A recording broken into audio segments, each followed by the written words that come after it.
فَلَنَسْأَلَنَّ الَّذِينَ أُرْسِلَ إِلَيْهِمْ وَلَنَسْأَلَنَّ الْمُرْسَلِينَ.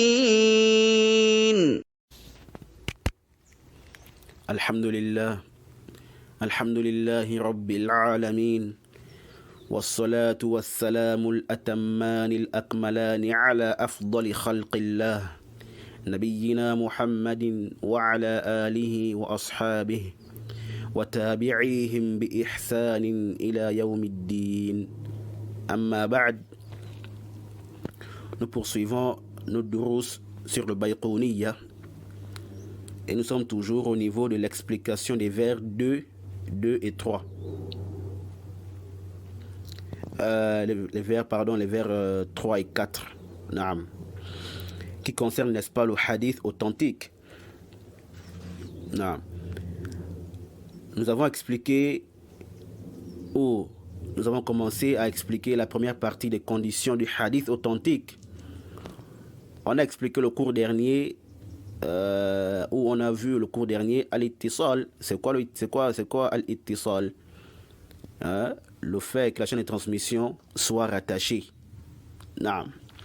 Alors dans ce cours-là, on va voir la deuxième condition de cette première partie, qui est quoi? Al-adala.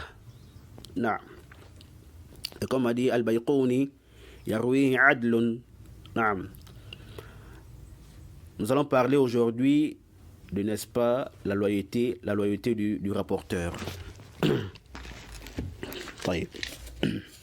C'est quoi al-adala? La loyauté en langue arabe. Al-adala hiya al-istiqama al-maylu anil hawa. Al-adala en langue arabe, c'est quoi? La droiture, l'honnêteté, le fait de se détourner de la passion. Naam. Et al-adala istilahan, yani chez les gens du hadith, c'est quoi? Al-Hafiz Ibn Hajar et autres ont dit quoi? Malakatun tahmilu al-mar'a ala mulazamati at-taqwa wal-muru'ah. Ibn Hajar et autres ont dit que al-adala, c'est quoi? C'est un attribut, une qualité bien établie chez une personne qui la conduit à toujours se cramponner à la piété et au délaissement d'al-muru'ah. Donc, celui à qui on attribue al-adala, n'est-ce pas, doit être quoi? Il doit être pieux. Voyez-vous. Il ne doit pas être un pervers, un homme de passion et autres. Non. Et la taqwa ici, là, c'est le fait que la personne fasse des obligations. Pardon, qu'il fasse les obligations, et aussi qu'il s'éloigne des interdits. Et tout ce qui est contraire à la loyauté. Mais est-ce que cela veut dire que la personne doit être infaillible, qu'elle ne tombe pas dans certains péchés, comme cela est apparent de la définition? Parce que ici, là, lorsqu'on regarde la définition, ce qui est apparent, c'est-à-dire que c'est comme si la adala, celui qui est décrit par la adala, c'est comme s'il ne tombait pas dans les péchés ou s'il ne faisait pas d'erreur. Surtout le mot malaka. La malaka ici. Naam. Donc nous disons ici là, non. La adala n'implique pas l'infaillibilité du narrateur. Il peut tomber dans les péchés, dans des erreurs, mais il ne persiste pas dans cela. C'est ça la différence. Au contraire, il se repent. Naam, il se repent dès qu'il tombe dans le péché. Voyez? Donc, quand il fait un péché, il se repent aussitôt. Voyez? Il ne suit pas la passion. Il s'éloigne du mal. Voyez-vous? C'est pourquoi l'imam Shafi'i, rahimahullah ta'ala, il a dit: لا أعلم أحدا أعطى طاعة الله حتى لم يخلطها بمعصية إلا يحيى بن زكريا عليه السلام، ولا عصى الله فلم يخلط بطاعة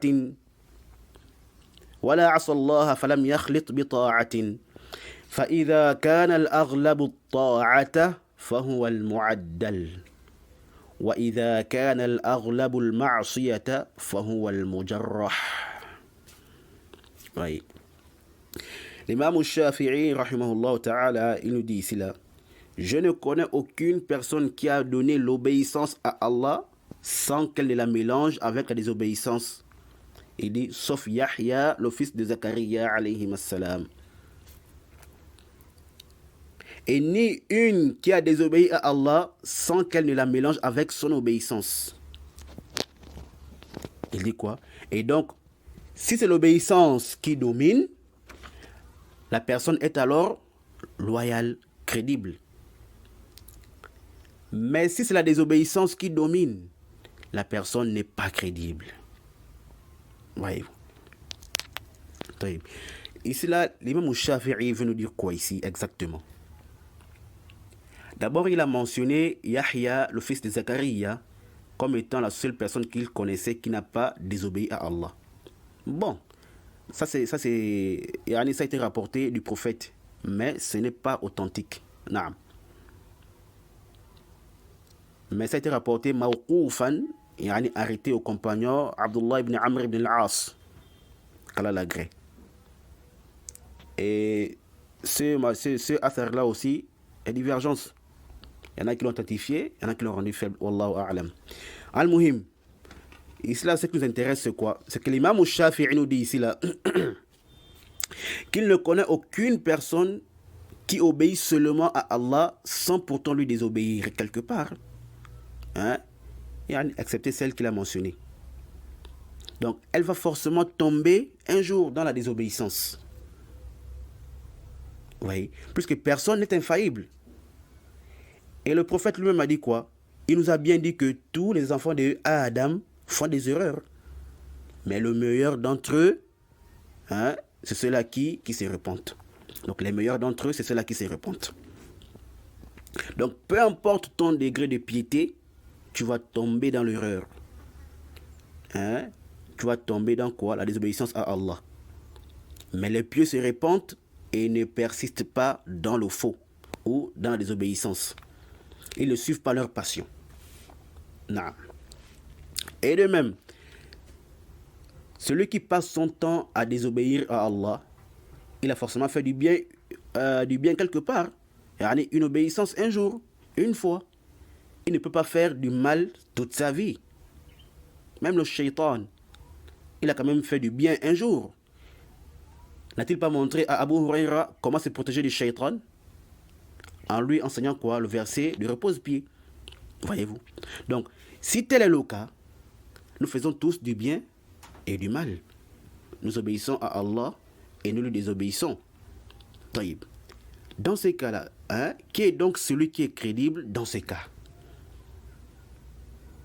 Voyez-vous. Puisque on fait tous du bien et du mal. Alors, l'imam Shafi'i dit quoi? Il dit, celui qui fait plus d'obéissance que de désobéissance, c'est celui-là qui est adl. C'est celui-là qui est crédible, loyal. Mais celui qui fait plus de désobéissance que d'obéissance, celui-là n'est pas loyal. Il n'est pas crédible. Il est quoi? Il est critiqué. Il est majrouh.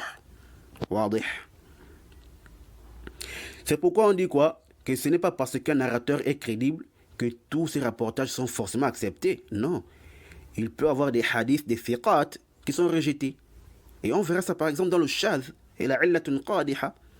Naam. Et aussi, ce n'est pas parce que le rapporteur est faible qu'il ne peut pas rapporter un récit acceptable. Excepté ceux qui sont très faibles ou complètement délaissés. Naam. Et Ibn Hibban, rahimahullah ta'ala, il a une très belle parole sur ce sujet-là, qu'on va lire d'ailleurs. Il dit العدالة في الإنسان هو أن يكون أكثر أحواله طاعة الله لأن متى ما لم نجعل العدل إلا من لم يوجد منه معصية بحال أدانا ذلك إلى أن ليس في الدنيا عدل لأن متى ما لم نجعل العدل إلا من لم يوجد منه معصية بحال أدانا ذلك إلى أن ليس في الدنيا عدل إذ الناس لا تخلو أحوالهم من ورود خلل الشيطان فيها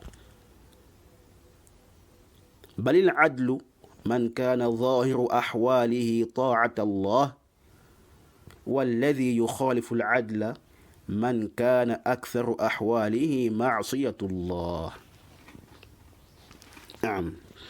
Ibn Hibban rahimahullah dit la loyauté d'une personne, c'est le fait qu'elle soit dans l'obéissance à Allah la plupart du temps.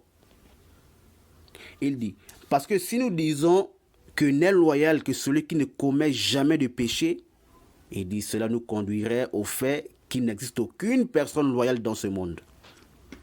Ah, oui. Il dit quoi? Si nous disons que n'est loyal que celui qui ne commet jamais de péché, cela nous conduirait au fait qu'il n'existe aucune personne loyale dans ce monde. Pourquoi? Il dit, car la situation des gens n'est pas à l'abri de la faille et des défauts du diable. Ouais. Par contre, le loyal, c'est qui? C'est celui-là dont la situation apparente est la plupart du temps l'obéissance à Allah. Et celui qui est contraire au loyal, c'est qui? C'est celui-là qui est la plupart du temps dans la désobéissance à Allah. Walih. Alors la parole d'Ibn Hibban est très très claire. Naam.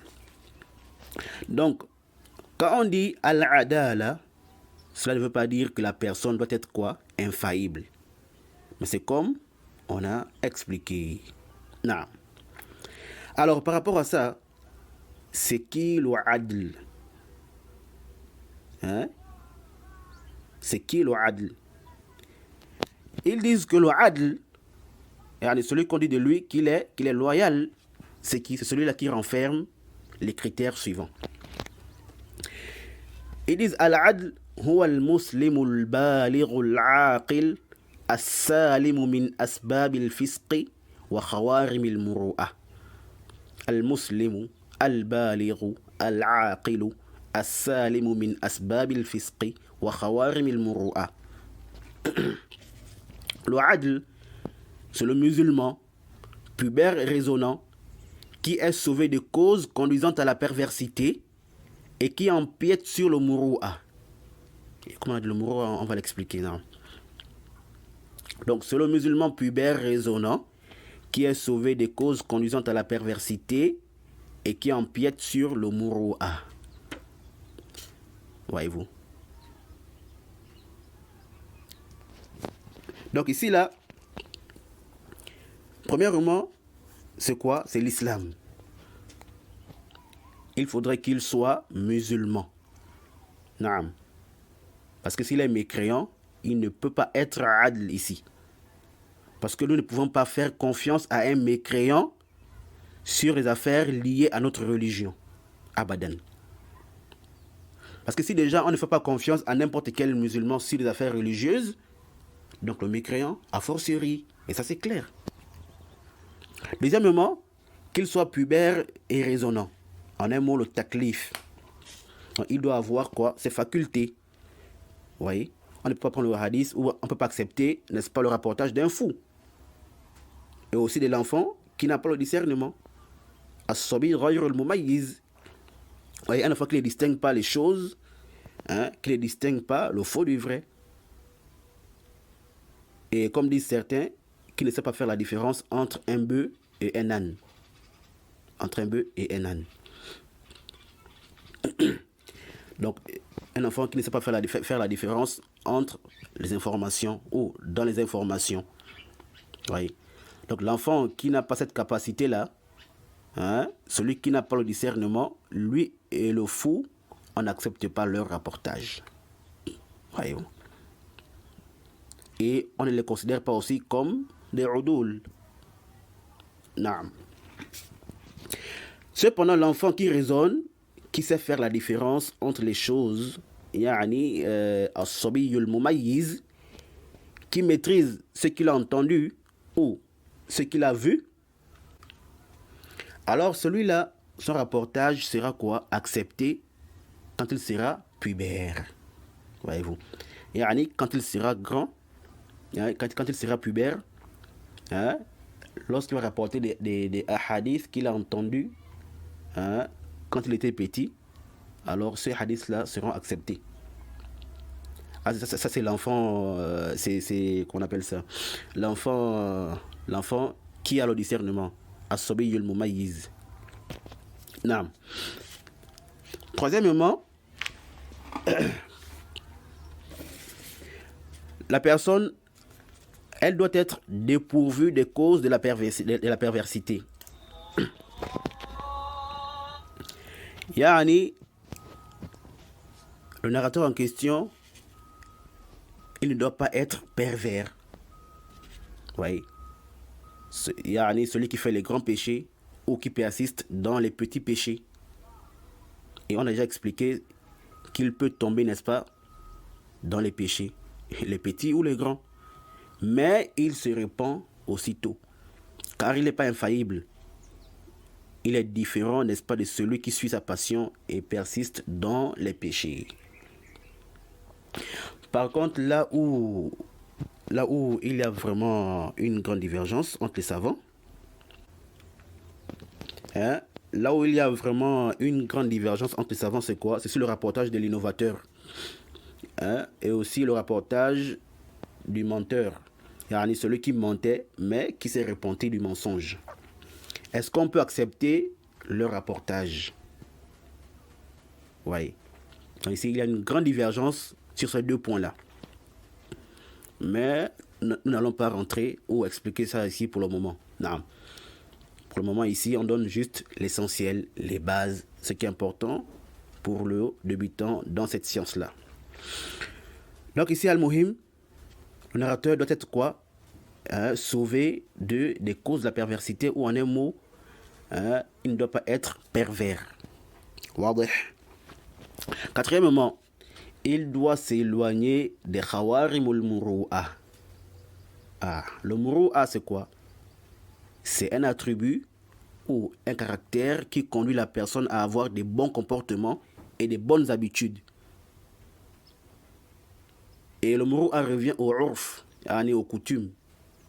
Donc le khawarimul muru'a ou les khawarimul muru'a, n'est-ce pas, ceux qui empiètent sur le muru'a, c'est quoi? Ce ne sont pas des choses interdites à la base, non. Ce sont des choses permises, des choses reliées aux coutumes, aux mœurs, voyez-vous. Et aussi, les muru'a diffèrent selon le temps, l'endroit et la situation. Il se pourrait qu'une chose soit mal vue dans un pays, mais qui n'est pas mal vue dans un autre. Ou il y a des choses qui étaient mal vues à l'époque des salafs, qui ne le sont pas forcément aujourd'hui.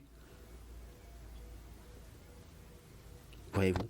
Il se peut que tu fasses une chose au Gabon qui n'est pas mal vue, mais qui est mal vue en Arabie Saoudite, ou vice-versa. Et comme disent les fuqaha, les juristes consultent, al-ma'ruf urfan kal-mashruti shartan. Al-ma'ruf urfan kal-mashruti shartan. Ils disent quoi? Les choses ou la chose qui est connue coutumièrement est comme une chose conditionnée par la législation. Bon, bien sûr, il faut préciser, n'est-ce pas, à condition que cette coutume-là ne contredise pas la législation.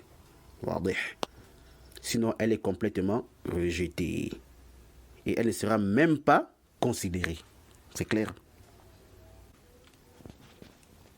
Par exemple, ce n'est pas parce que dans les pays de coufre, les pays de mécréance, le fait que la femme s'habille indécemment n'est pas mal vu, qu'on doit maintenant prendre ça en considération, voyez-vous.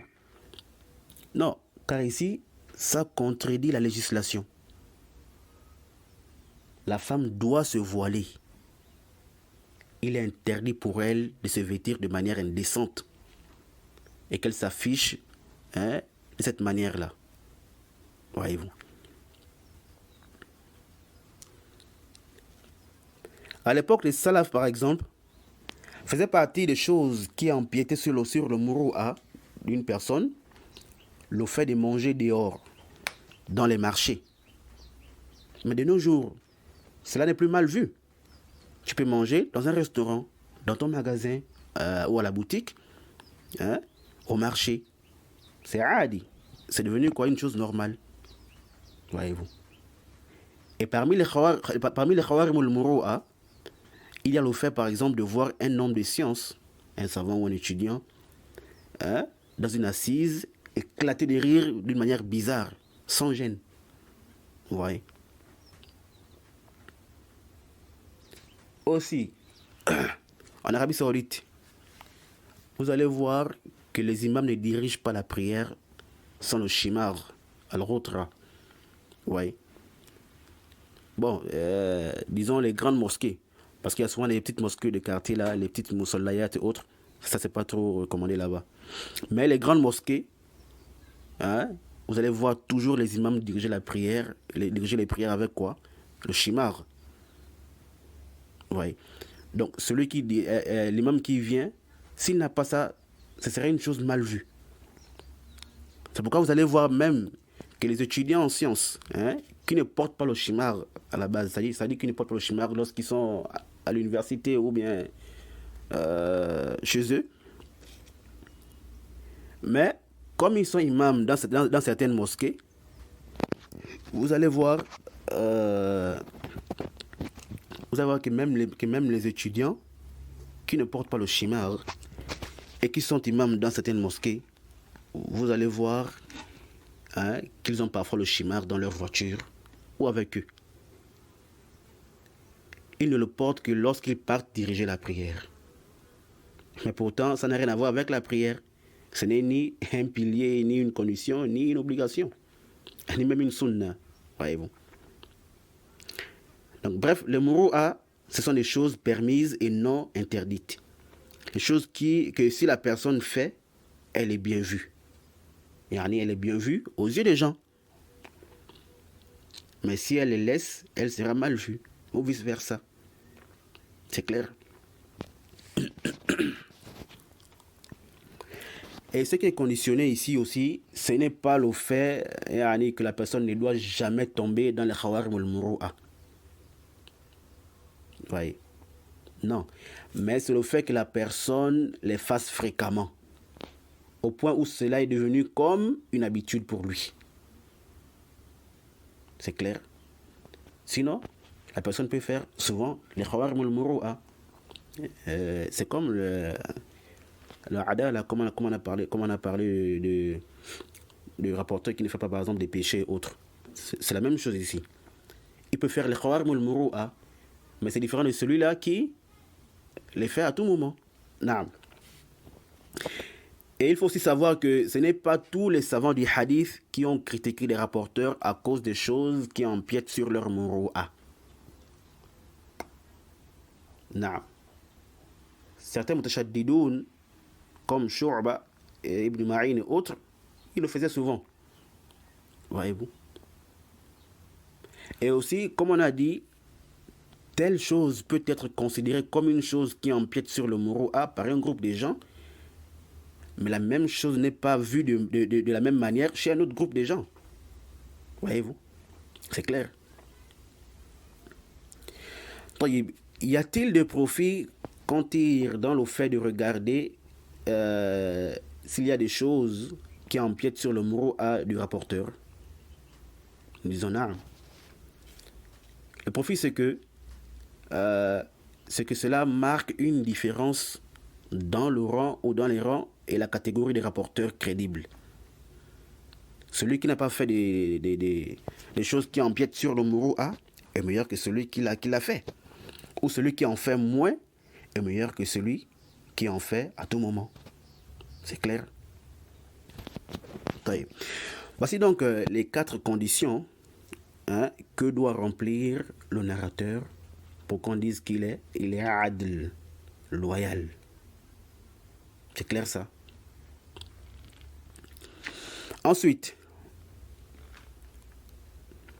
ce qu'il faut savoir encore, c'est que Ou à quel moment on conditionne ces 4 conditions-là? Ou à quel moment on a besoin de ces 4 conditions-là? Ça, c'est important. Non. Ça, c'est important. Alors ici, il faut savoir que ces conditions-là, ou ces choses-là sont conditionnées au moment du rapportage. أعني عند الأداء أو الرواية. Et non au moment de l'acquisition du hadith. عند السماع أو عند التحمل. C'est-à-dire, il faut tenir compte de ces conditions de adla au moment où il rapporte le hadith. C'est clair? Si la personne faisait les khawarim al-muru'a ou qu'elle était perverse, yani avant, au moment où elle a acquis le hadith, puis elle s'est repentie, ou disons elle a arrêté de faire ça, le moment où elle rapporte le hadith, yani, après qu'elle a arrêté les khawarim al-muru'a, alors son rapportage est accepté. Non. Sauf s'il y a d'autres causes qui empêchent maintenant, n'est-ce pas, que son hadith ou son rapportage soit accepté. Sinon, il est quoi? Il est loyal. Il est adl. Également, le fait qu'il soit musulman et pubère, raisonnant. Nous avons par exemple certains sahaba, ridwanullahi ta'ala alayhim, qui ont rapporté certains hadiths qu'ils ont entendus du prophète alors qu'ils étaient encore quoi, mécréants. Voyez, on a certains sahaba qui ont rapporté certains hadiths qu'ils ont entendus du prophète dans leur mécréance, comme Jubair ibn Mut'im ibn Nawfal. Jubair ibn Mut'im ibn Nawfal, qui a écouté le prophète lire la sourate At-Tur dans la prière d'Al-Maghrib. Le hadith est dans Al-Bukhari. Non. Et Ibn Hajar rahimahullah ta'ala dans le Fath, il a dit quoi en commentant ces hadiths? Il a dit wastudilla bihi ala sihhati ada'i ma tahammalahu ar-rawi fi hal al-kufr wa kadha fi al-fisq idha adahu fi hal al-adalah. Il a dit quoi? wastudilla bihi ala sihhati ada'i ma tahammalahu ar-rawi fi hal al-kufr وكذا الفسق إذا أداه في حال العدالة. Oui, إذا أداه في حال العدالة. Donc, il dit quoi? Il dit, on s'est argumenté de ça. Pourquoi? Pour l'authenticité de ce que le narrateur a acquis au moment de la mécréance. Et pareillement pour la perversité, s'il le rapporte étant loyal. Vous voyez? Donc, et par rapport au fait de Jubair ibn Mut'im ici, il a entendu ce hadith lorsqu'il était encore mécréant. Mais il a rapporté après l'islam. C'est-à-dire qu'il a entendu dans la mécréance, il a rapporté dans l'islam. Voyez-vous? Or, la mécréance, on a dit que c'était des choses, le mécréant n'est pas adl. Voyez-vous? Donc, mais, parce que ces conditions-là, on les conditionne au moment du rapportage. Pourquoi ici il a dit quoi? Il a dit إِذَا أَدَاهُ فِي حَالِ الْعَدَالَةِ. Yani, s'il le rapporte en étant loyal. C'est clair. Et nous avons aussi des petits sahaba, tels que les abadila, qui ont entendu des hadiths étant petits et qui les ont rapportés étant grands. C'est clair. Donc les conditions du adl ici sont considérées au moment où le narrateur rapporte le hadith et non au moment où il a acquis. Wadih. طيب. Il nous reste un dernier point qu'on va mentionner sur la adala ici là. C'est le sujet de savoir qu'est-ce qui nous montre la loyauté du narrateur. Comment connaître qu'un tel est crédible ou loyal? Qu'est-ce qui nous prouve cela? Non.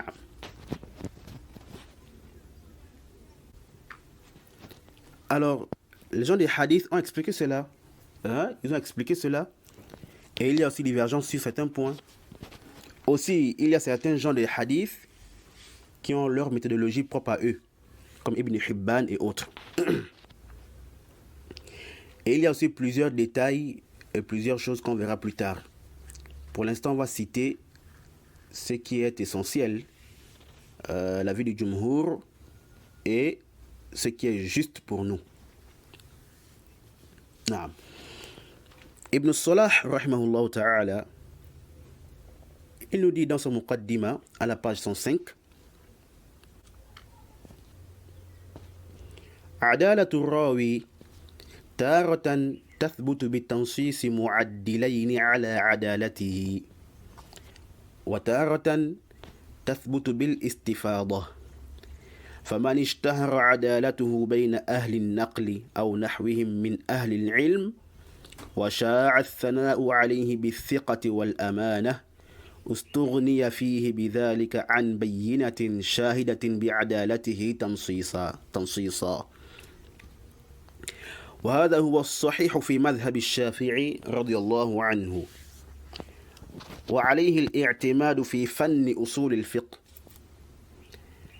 وممن ذكر ذلك من أهل الحديث أبو بكر الخطيب الحافظ ومثل ذلك بمالك وشعبة والسفيانين والأوزاعي والليث وابن المبارك ووكيع وأحمد بن حنبل ويحيى بن معين وعلي بن المديني ومن جرى مجراهم في نباهة الذكر واستقامة الأمر فلا يسأل عن عدالة هؤلاء وأمثالهم وإنما يسأل عن عدالة من خفي أمره على الطالبين. نعم. Ibn Salah, rahimahullah ta'ala, il dit: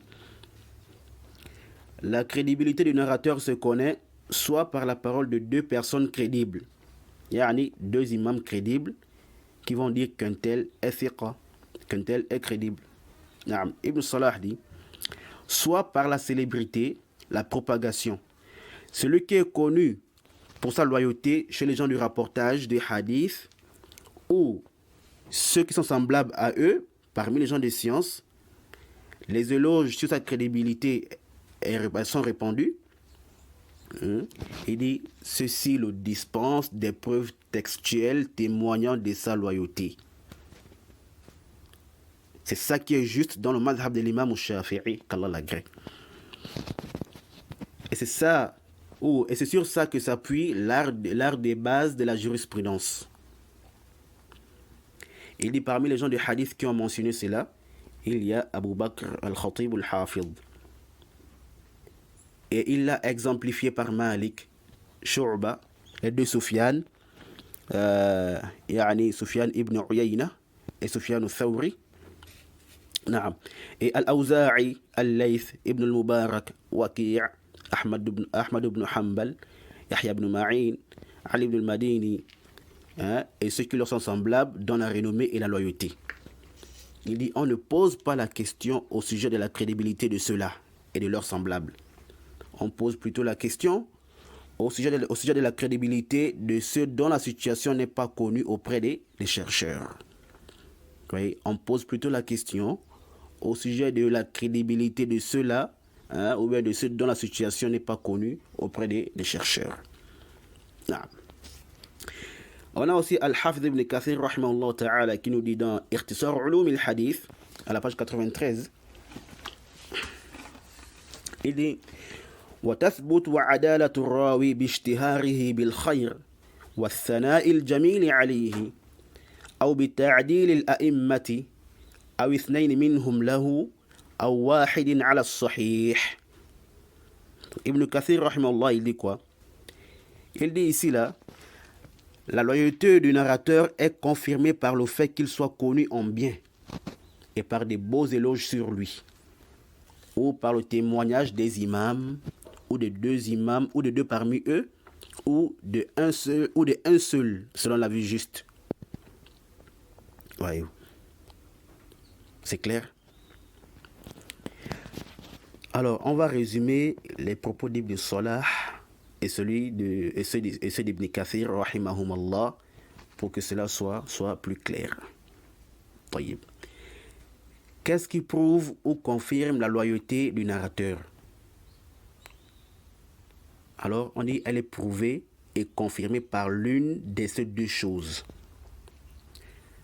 1. Soit par le témoignage des imams, ou des deux imams, ou même d'un seul imam, selon l'avis juste. Non. Mais si c'est un seul imam qui a dit que tel rapporteur est crédible, il faut d'abord regarder si l'imam en question n'est pas parmi les laxistes, les mutasahiloun, comme Ibn Hibban et autres. Ou aussi si sa parole ne contredit pas celle d'un autre imam, n'est-ce pas, sur le rapporteur en question. Si tel est le cas, il faudra alors chercher à faire le tarjih par rapport aux règles de la critique et de l'éloge. C'est clair ça? 2. Soit sa crédibilité ou la crédibilité du rapporteur est prouvée par quoi? Par la célébrité. Le fait qu'il soit connu en bien. Tout le monde fait ses éloges. C'est-à-dire que lorsqu'on le mentionne, les cœurs sont tranquilles. Oui. On sait qu'il n'est pas connu comme étant un menteur ou un pervers. Il est plutôt digne de confiance. Tels les imams qu'a mentionné Al-Khatib al-Baghdadi, l'imam Malik, Ibn Ma'in, Ibn al-Madini, Ahmad et autres. Ce sont des gens, dès qu'on les mentionne ou dès que tu vois leur nom quelque part, tu as le cœur tranquille. Oui. Tu sais qu'ils sont loin d'être des menteurs, des pervers, des gens de passion et autres. Ça c'est clair. Donc avec cette célébrité-là, on n'a plus besoin de chercher à savoir si un imam ou deux ont fait leurs éloges ou pas. Cette célébrité-là suffit pour attester de quoi? De leur crédibilité. Wadih. Et ceci apaise même plus le cœur par rapport au témoignage d'un ou deux imams. Et aussi, quel est le but de chercher la parole d'un ou de deux imams sur le narrateur? N'est-ce pas? C'est pour connaître s'il est crédible ou non. Mais si le but est déjà acquis par la célébrité, de telle sorte que la personne est connue par la loyauté, par le bien, la confiance, alors cela devient donc la base chez la personne. Voyez. Et celui qui viendra le critiquer, qui vient critiquer une personne comme ça, on lui dira Hati burhanaka in kunta sadiqa. On lui dira quoi? Apporte tes preuves si tu es réellement véridique. Non. Parce que nous ne connaissons que du bien de cette personne-là. Et c'est ça la base chez lui. Donc celui qui prétend une chose contraire à cette base connue de la personne, il doit justifier cela. Donc la célébrité là, le fait que le narrateur soit connu en bien et par des éloges, ceci est même plus fort que le témoignage d'un ou de deux imams. Oui. Et aussi cette célébrité là suffit pour témoigner de sa crédibilité. C'est pourquoi lorsqu'on a posé la question à l'imam Ahmad au sujet de l'imam Ishaq ibn Rahouya, qu'est-ce qu'il a dit? Il a dit مثل إسحاق يسأل عنه إسحاق عندنا إمام من أئمة المسلمين. Donc Ahmad a répondu en disant, peut-on poser la question au sujet de quelqu'un comme Ishaq? Il dit Ishaq est pour nous un imam parmi les imams des musulmans. Apporté par Ibn Abi Hatim dans Al-Jarh wa Ta'dil, tome 2 à la page 210, et Al-Khatib al-Baghdadi dans Al-Kifaya, page 87. Naam. Et aussi lorsque Hamdan ibn Sahl a posé la question à Yahya ibn Ma'in de savoir si on peut écrire les hadiths de Abu Ubaid et si on peut prendre de lui, l'écouter. Mais Ibn Ma'in a répondu en disant quoi? Il a dit مثلي يسأل عن أبي عبيد مثلي يسأل عن أبي عبيد أبو عبيد يسأل عن الناس. Allah Akbar. Ibn Ma'in dit quoi? Il a répondu, peut-on interroger quelqu'un comme moi au sujet d'Abu Ubaid? Mais c'est plutôt Abu Ubaid qu'on doit interroger au sujet des gens. Oui. Al-Khatib l'a rapporté dans Al-Kifaya à la page 87. Ça c'est la sincérité. Ceux-là, ils sont tous des imams. Malgré ça, ils reconnaissent la valeur de ceux qui les dépassent en degré, dans la science et dans les mérites. Voyez-vous? Ils ne s'enorgueillissent pas. Hein? C'est pas comme nous. Et là, ils peuvent être même au même niveau de science ou des mérites, ou qu'ils dépassent même, hein, ou qu'ils les dépassent même dans la science ou dans les mérites. Mais malgré ça, ils ne font pas l'orgueil. Ils reconnaissent la place et le rang des autres. Ce n'est pas comme nous aujourd'hui. Hein? Quelqu'un connaît seulement un sujet, khalas, il devient quoi? Il devient un grand connaisseur. Oui. On connaît seulement un sujet, khalas, on est devenu quoi? Des grands connaisseurs. On devient orgueilleux. On n'est plus... Hein, ça veut dire que quelqu'un ne peut plus nous conseiller, quoi. Quelqu'un ne peut plus nous conseiller, ou quelqu'un ne peut plus nous approcher. Voyez-vous. On se met au-dessus des gens. Tout ça pourquoi? Parce qu'il y a le manque de sincérité dans ce qu'on fait. On n'a pas atteint au niveau de ces ulama là. Mais vous voyez comment ils répondent avec sincérité. Ils n'ont pas honte de dire que un tel est meilleur qu'eux, en science ou en mérite. Voyez-vous. Bas, nas'alullah as-salamata wal afiyah. Bref, donc les gens qui sont célèbres de cette manière-là, connus pour leur crédibilité, ils n'ont plus besoin de la thèse qu'il y a d'un ou deux imams. Wadih. On va s'arrêter là pour ce cours. Et on a donc fini avec la deuxième condition, al-adala. On va continuer prochainement, Inch'Allah ta'ala. هذا والله تعالى أعلم وصلى الله وسلم على نبينا محمد وعلى آله وصحبه وسلم تسليما كثيرا.